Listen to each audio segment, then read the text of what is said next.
यमुना के पार गोकुल। जब कृष्ण का जन्म हुआ तो जेल के सभी संतरी माया द्वारा गहरी नींद में सो गए। जेल के दरवाजे स्वतः ही खुल गए। उस वक्त भारी बारिश हो रही थी। यमुना में उम्फान था। उस बारिश में ही वसुदेव ने नन्हे कृष्ण को एक टोकरी में रखा और उस टोकरी को लेकर वे जेल से बाहर निकल आए। कुछ दूरी पर ही यमुना नदी थी। उन्हें उस पार जाना था, लेकिन कैसे? तभी चमत्कार हुआ।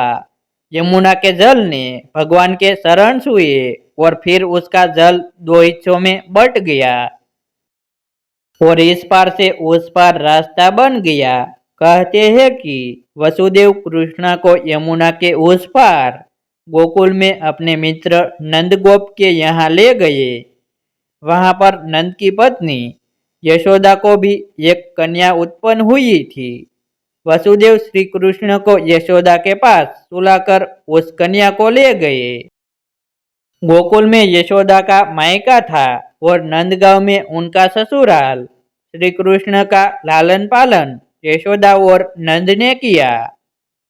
गोकुल यमुना के तट पर बसा एक गांव है, जहां सभी नंदों की गायों का निवास स्थान था। नंद मथुरा के आसपास गोकुल और नंदगांव में रहने वाले आबरी गोपों के मुखिया थे।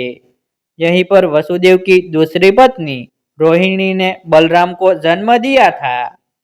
बलराम देवकी के 7वें गर्भ में थे, जिन्हें योग माया ने आकर्षित करके रोहिणी के गर्भ में डाल दिया था। यह स्थान गोप लोगों का था। मथुरा से गोकुल की दूरी महज 12 किलोमीटर है।